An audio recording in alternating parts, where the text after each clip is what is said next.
नमस्कार दोस्तों, मैं ज्योति सिंह और मैं आज आपसे बात करने जा रही हूँ मेमोरी के बारे में। First of all my dear friends, in this session we will learn the mechanism of memory. Memory के मैकेनिज्म्स क्या क्या हैं, हाउ डू वी लर्न। दोस्तों, it has been said nobody's memory is good or bad.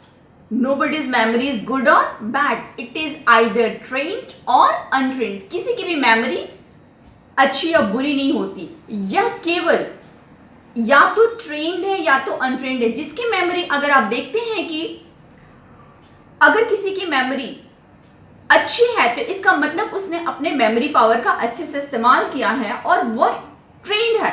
और अगर किसी की memory खराब है तो इसका मतलब उसने अपने मेमोरी का अच्छे से इस्तेमाल नहीं किया है, इसलिए वो अनट्रेन्ड मेमोरी है। ओके, अभी देखो कैसे हम सीखते हैं, इसके बारे में सीखेंगे। दोस्तों, we learn through always 5 senses. वो 5 सेंसेस क्या हैं? टू सी, देख करके, टू हियर, सुन करके, टू टच, टच करके, टू स्मेल, स्मेल करके, टू टेस्ट और टेस्ट करके। तो हम कितने माध्यम से सीखते हैं my dear friend? 5 senses, that is देखना, सुनना, स्पर्श करना, सूंघना और चखना या टेस्ट करना। Means see, hear, touch, smell, test. इन माध्यमों से हम सीखते हैं। अब देखो दोस्तों, जब ये सारे मीडियम आपके लर्निंग में भी इन्वॉल्व होंगे, जब आप कोई भी चीज सीख रहे हो या मेमोराइज करना चाहते हो या अपने माइंड में इंस्टॉल करना चाहते हो, तो उसके लिए जब आप ये 5 सेंसेस को इन्वॉल्व करोगे तो आपको वो चीज लॉन्ग टाइम के लिए आपके माइंड में रजिस्टर होगी और वो आपके लॉन्ग टर्म मेमोरी में जाएगी। और जब वो आपके लॉन्ग टर्म मेमोरी में जाएगी तब आप उसको नहीं भूलोगे और लंबे समय तक आपके माइंड में हमेशा के लिए वो रजिस्टर हो जाएगी। अभी देखो दोस्तों, जब भी कोई इंफॉर्मेशन हमारे माइंड में आती है तो वो सबसे पहले क्या होती है? वो स्टोर होती है। क्या होती है? वो स्टोर होती है। वो पहले एक जगह जो है वो डेटा, जो भी कोई डेटा आता है, इंफॉर्मेशन आती है, वो स्टोर होती है, संग्रहित होती है, राइट। और वो कहाँ पे स्टोर होती है ये आपको जानने की जरूरत है। वो सबकॉन्शियस माइंड और कॉन्शियस माइंड में स्टोर होती है, राइट। अभी देखो, कॉन्शियस माइंड और सबकॉन्शियस माइंड क्या है आपको ये समझने की जरूरत है। कॉन्शियस माइंड का मतलब होता है जागृत मन और सबकॉन्शियस माइंड का मतलब होता है अर्ध जागृत मन, राइट। कॉन्शियस माइंड मीन्स जागृत मन। जागृत मन मीन्स जब आप जगे हुए हैं तब तक ये कार्य करता है, लेकिन सबकॉन्शियस माइंड कब काम करता है? 24 आवर्स काम करता है। तो एक बात बताओ, अभी आपका कौन सा माइंड काम कर रहा है, कॉन्शियस या subconscious? How many say conscious? Raise your hands. Oh conscious, I agree with you. How many say subconscious? Okay, subconscious, okay. My dear friends, मैंने आपको क्या बोला? सबकॉन्शियस माइंड 24 आवर्स काम करता है। तो अगर ये 24 आवर्स काम करता है तो अभी आपका कौन सा माइंड काम कर रहा है? वेरी सिंपल, वेरी नेचुरल, आपका दोनों माइंड काम कर रहा है, कॉन्शियस और सबकॉन्शियस, राइट।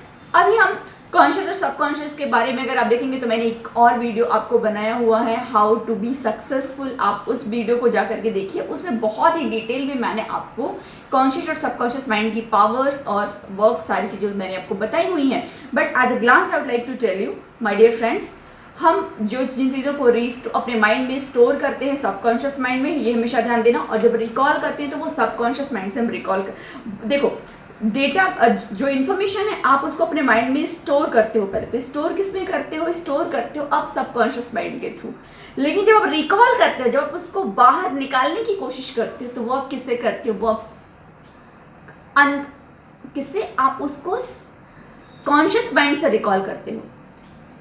मतलब स्टोर, जो इन्फॉर्मेशन है, जो डेटा है, जो नॉलेज है, उसको हम सबकॉन्शियस माइंड में स्टोर करते हैं। स्टोर किस में करते हैं? हमेशा याद रखो, सबकॉन्शियस माइंड में। लेकिन बाहर किससे निकालते हैं? प्रेजेंट कैसे करते हैं? लिखते हैं कैसे? सुनाते हैं कैसे? बोलते हैं कैसे? प्रेजेंट कैसे करते हैं? वो हम करते हैं कॉन्शियस माइंड से, राइट, जागृत मन से। अब देखो, दोनों का बैलेंस और दोनों का अवेकन होना माय डियर फ्रेंड्स बहुत जरूरी है। और हल्का सा मैं आपको एक बात बता दूं यहाँ पे कि जो कॉन्शियस माइंड सबकॉन्शियस माइंड है उनमें कुछ डिफरेंस है। उसमें डिफरेंस ये है कि कॉन्शियस माइंड जो होता है माय डियर फ्रेंड्स, जागृत मन, ये जो है इसमें केवल 10% पावर है और सबकॉन्शियस माइंड के पास 90% पावर है। लेकिन कॉन्शियस माइंड जो होता है वो बहुत ज्यादा, conscious mind my dear friends क्या है ना कि इसकी कुछ बैड हैबिट्स भी है। बैड हैबिट्स क्या है? नेगेटिव थिंकिंग बहुत ज्यादा करता है और अगर आप कॉन्शियसली नेगेटिव थिंकिंग करोगे तो आपका सबकॉन्शियस जो फिल्ड होगा 90% वो किससे फिल्ड होगा? नेगेटिव थॉट से, नेगेटिव इंप्रेशन से। और माय डियर फ्रेंड्स, ये कॉन्शियस माइंड जो है ये नेगेटिव चीज़ों के प्रति भी बहुत जल्दी आकर्षित होता है।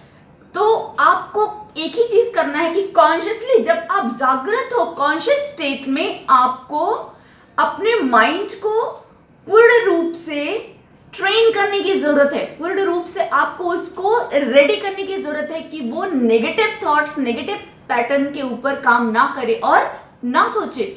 ओके, तो आपको इस कॉन्शियस और सबकॉन्शियस में एक ही चीज में ध्यान देना है कि पहली बात तो आपको कॉन्शियसली पॉजिटिव होना है, कॉन्शियसली अपने माइंड में हमेशा पॉजिटिव थॉट पैटर्न लेकर के आना है।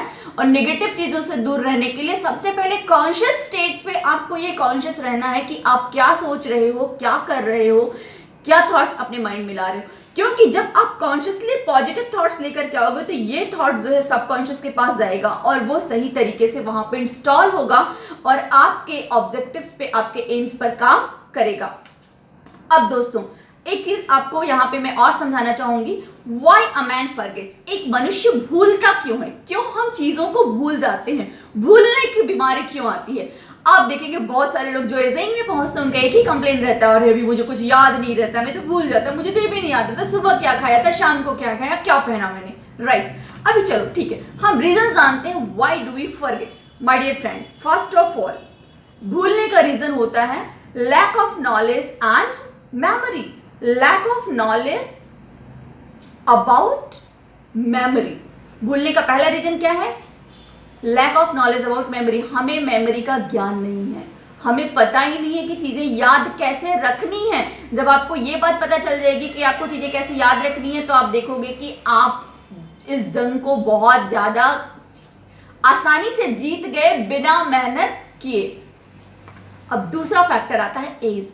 माय डियर फ्रेंड्स, एज का फैक्टर आता है कि जब आप बचपन में कोई चीज पढ़ते हो, इंस्टॉल करते हो तो आपके माइंड में बहुत अच्छे पे जल्दी इंस्टॉल हो जाती है। और जब आप थोड़ा एजिंग में जाते हो, एजिंग की बात कर रहे हो, एडल्टहुड की नहीं, एडल्टहुड में भी मेमोरी आपकी बहुत अच्छी थी, तो थोड़ी सी आपकी मेमोरी जो है वहां पे डिक्रीज होती है, लेकिन वो मेमोरी भी चाइल्डहुड की तरह ही आप बहुत ज्यादा उसको स्ट्रेंथन कर सकते हो अगर आप यह सीख लो कि आपको अपनी मेमोरी को कैसे तेज करना है, कैसे आगे बढ़ाना है। फिर आता है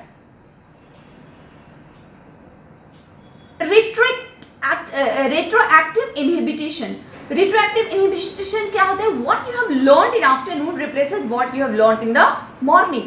my dear friends, जब हम कुछ आफ्टरनून में सीखते हैं तो जो हम मॉर्निंग में सीखे थे उसको वो इफेक्ट करता है, उसको वो इफेक्ट करता है। मतलब देखो माय डियर फ्रेंड्स, माइंड का भी जो एक कैपेसिटी है, अगर देखो आप फॉर एग्जाम्पल अगर आपके पास एक 100 GB का पेन ड्राइव है और आपने उसमें पूरी इंफॉर्मेशन को भर दिया है 100 GB को, राइट, और आप बोलो कि मेरे को 100 GB और इंफॉर्मेशन इसमें भरना है, तो क्या भर पाओगे? नहीं भर पाओगे, नहीं भर पाओगे। क्यों नहीं भर पाओगे?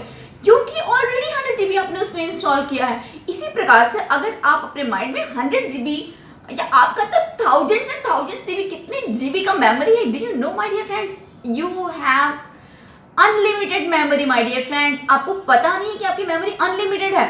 और वो मेमोरी, वो जो आपकी मेमोरी अनलिमिटेड है, अगर आप उसको negative information, negative thought pattern, negative चीजों से फिल कर दिए हो पूरा, तो आप पॉजिटिव और अच्छी चीजों को कैसे उसमें इंस्टॉल करोगे ये बताओ।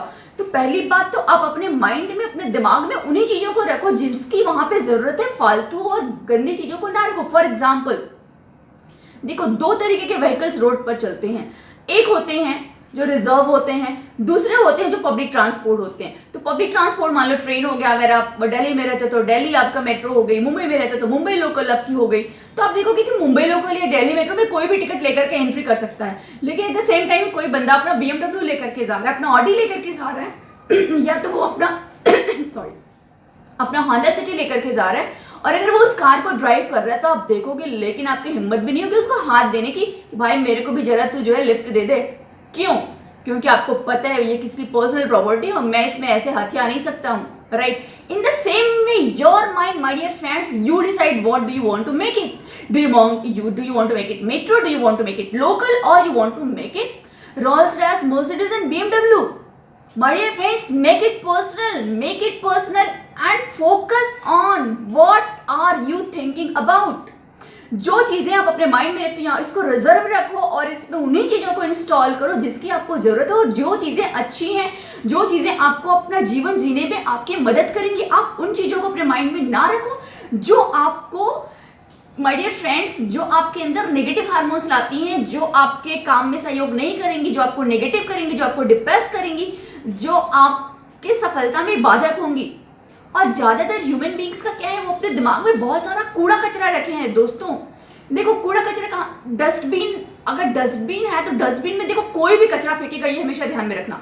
तो अगर तुम अपने माइंड को नेगेटिव रखोगे ना, तो कोई और भी आएगा, उसको डस्टबिन समझ के अपना कचरा आपके माइंड में फेंक करके जाएगा। तो सबसे पहले ये आपकी पर्सनल प्रॉपर्टी है, उस बात को समझो और अपने माइंड में नेगेटिव चीज, नेगेटिव इवेंट्स, नेगेटिव लोग, नेगेटिव एटमॉस्फेयर, नेगेटिव इंसिडेंट्स को इंस्टॉल ना करो। वो नेगेटिव क्या हो सकता है, कोई व्यक्ति आपके बारे में कुछ बोल दे रहे, तू नहीं कर सकता, तू ऐसा नहीं है, तेरे बस के बाहर है, ऐसे लोग, सीधे बोलो, कोई भी हो, कोई भी, मतलब कोई भी, आपका फैमिली मेंबर हो या बाहर हो, देख भाई तो अपने विचार तेरे पास रख। I am not agreed with you, I know very well, I am able and I have capability to do this. मैं इस कार्य को कर सकता हूँ, तुम्हारे कहने का मुझ पर कोई असर नहीं पड़ेगा, और ये विचार आइंदा तुम मेरे मुंह पे मेरे को मत बोलना, ये तुम अपने ख्यालात अपने पास रखो। मैं नेगेटिव नहीं सुनता और इस प्रकार के विचार में नहीं रखता, और ऐसे विचार करने वाले लोगों से मैं बात भी नहीं करता। अगर आप मुझसे आइंदा ऐसे विचार में बात की या मेरे बारे में ऐसा बोले तो मैं आपसे कभी बात नहीं करूंगा। आप इस बात को स्ट्रेट फॉरवर्ड बोलना सीखो। दोस्तों आप बस इस बात को इतना सा समझ लो, ये आपका रिजर्व है, ओके। आप इसमें उन्हीं चीजों को अलाउ करो जो आपको आगे बढ़ने में मदद करती हैं। और हाँ, अगर आप किसी को की मदद कर सकते हो आगे बढ़ने में, वो हो सकता है आपके इतना नॉलेजेबल नहीं है, या आपके इतना उसके पास पैसे नहीं है, या रिसोर्सेज नहीं है, तो ऐसा नहीं कि आप उसको भाव नहीं दोगे या आप उसकी मदद नहीं करोगे। You will help him, you will help him, but you will not listen his crying. लेकिन आप उसके रोने को मत सुनो। रोने को मत सुनो का मतलब क्या है, यहाँ पे कुछ लोग होते हैं वो समस्याओं, देखो आप सामने वाले को तो हल्का सा प्रॉब्लम को समझो, सॉल्यूशंस दो, बस उसका रोना मत सुनो। क्योंकि अगर आप बहुत ज्यादा उसके नेगेटिविटी में कनेक्ट होने लगोगे, वो बोलेगा ऐसा हुआ, हाँ मैं समझ सकता हूँ। अगर आप बहुत ज्यादा उसमें कनेक्ट होगे ना, तो आप भी नेगेटिव बन जाओगे। तो आप उसकी बातों को समझो, फिर आप उसको सोल्यूशंस दो और बोलो देखो इस चीज का ये सोल्यूशन है, और आप उसको बताओ कि नेगेटिव विचारों को अपने मन से हटा दो। क्योंकि कहते हैं ना, मन के हारे हार है, मन के जीते जीत, where there is will there is a way.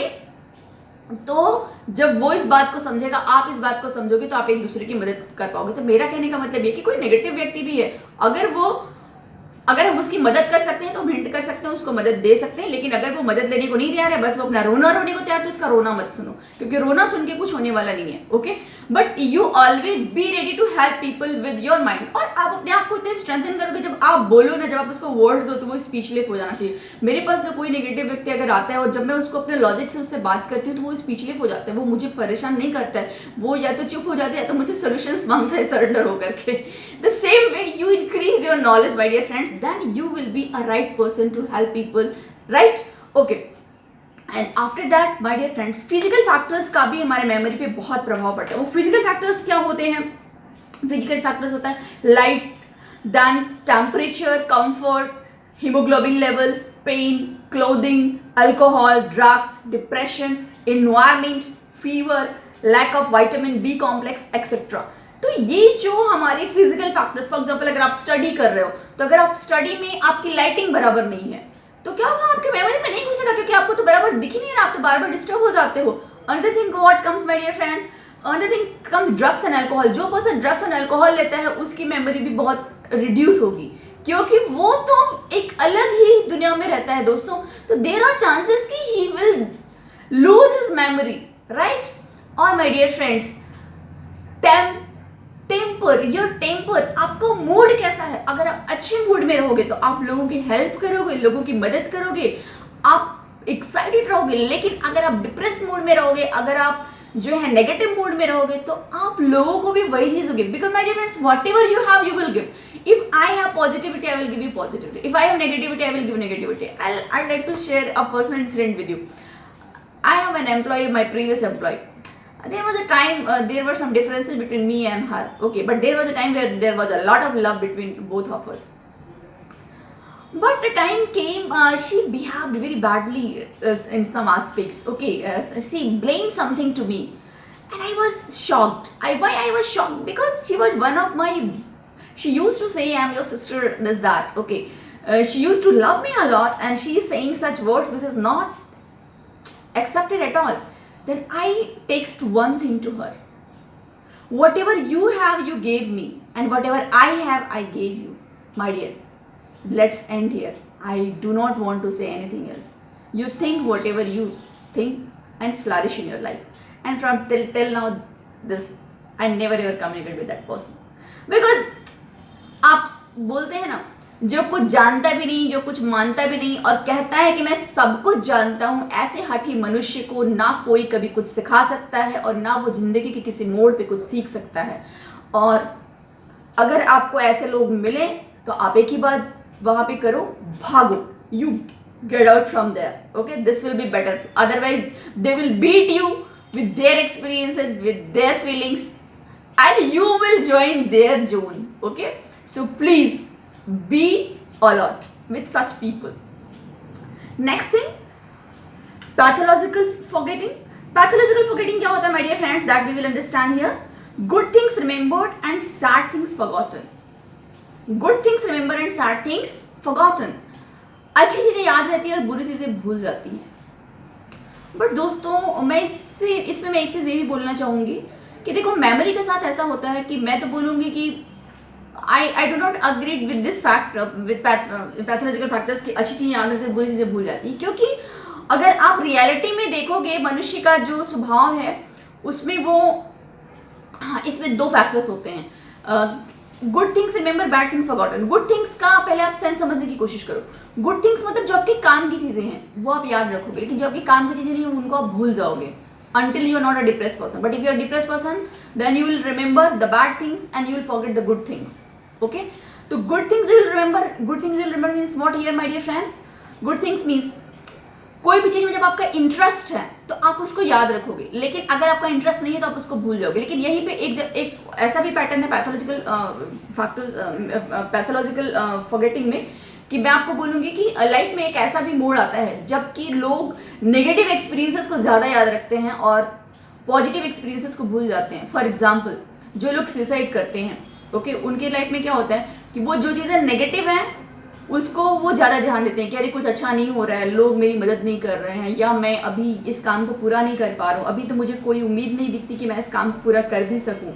तो ये जो चीज़ें होती हैं दोस्तों, ये दर्शाती हैं कि नेगेटिव एक्सपीरियंसेस को बहुत ज़्यादा अपने अंदर बढ़ा रहे हो, और जब आप अपने नेगेटिव एक्सपीरियंसेस को बहुत ज़्यादा अपने अंदर बढ़ाओगे तो आपको इसको लूज़ करने के चांसेस बहुत ज़्यादा बढ़ जाएंगे. फिर आपका आता है मेथड्स ऑफ मेमोरी डेवलपमेंट. आपके मेमोरी को डेवलप करने की क्या क्या मेथड्स हैं. अब उसमें अगर आप एग्जांपल लेना चाहोगे दोस्तों, तो मैं first of all I'd like to give you